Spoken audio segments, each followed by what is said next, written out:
அதுக்கப்புறம் தான் வந்துட்டு கைட்லிலேருந்து கால் பண்ணியிருந்தாங்க. அதில் வந்துட்டு நீங்கள் இப்படி ஒரு சக்ஸஸ் மீட்டப் நடத்துகிறோம், நீங்கள் வரணும் அப்படின்னு சொல்லிட்டு இருந்தாங்க. எனக்கு வந்துட்டு ஏன் நம்மளை மட்டும் தனியாக கூப்பிட்றாங்க, அப்போ வந்துட்டு எனக்கு தெரியாது ஆட் ஒன்று அப்படின்ட்டு. ஏன் நம்மளை மட்டும் திடீர்னு தனியாக கூப்பிட்றாங்க, நம்ம இவங்க எதுவுமே படிக்கலையே அப்படின்னு சொல்லிட்டு அவங்ககிட்டே கேட்டேன். அப்புறம் நீங்கள் தான் ஆல் இண்டியா ரேங்க் 1 அப்படின்னு சொன்னாங்க. அதுக்கப்புறம் தான் எனக்கே தெரிய வரும். அப்புறம் வந்துட்டு நான் உடனே ஃபோன் பண்ணது வந்துட்டு எனக்கு மைண்டில் வந்த ஃபஸ்ட்டு பர்சன் வந்துட்டு அபித் சார் தான். ஏன்னா அவர் எஃபோர்ட் போட்டு தான் நம்ம இந்த அளவுக்கு வந்திருக்கோம் அப்படின்னு சொல்லிட்டு எனக்கு அதுதான் ஃபஸ்ட்டு தோணுச்சு. அப்புறம் வந்துட்டு இந்த ஃபங்க்ஷனோட மெயின் ஹீரோ யாருன்னா பேச்சுமுத்து சார் தான். சும்மா படத்தில் வர மாதிரி ஹீரோ கிடையாது, ரியல் ஹீரோ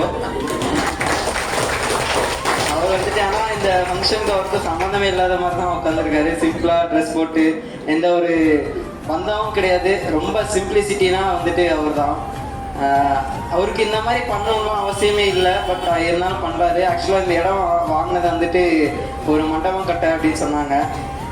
அந்த மண்டபம் கட்டியிருந்தா வச்சுக்கோங்க, அவங்கள நிறையா சம்பாதிச்சுட்டு அவரு அவங்க ஃபேமிலி அப்படின்னு சொல்லிட்டு ஜாலியாக இருந்துக்கலாம்.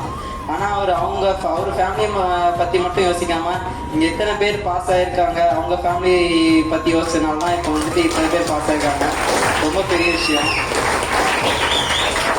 அவருக்கு வந்துட்டு நான் ரொம்ப பெரிய நன்றி சொல்லிக்கிறேன். All the best. இப்போ கிளியர் பண்ணாதவங்க எல்லாத்துக்கும் நான் சொல்கிறது தான், மனசு விட்டுறாதீங்க. இப்போது நல்லா படிங்க அப்படின்னு சொல்கிறேன். Thank you very much.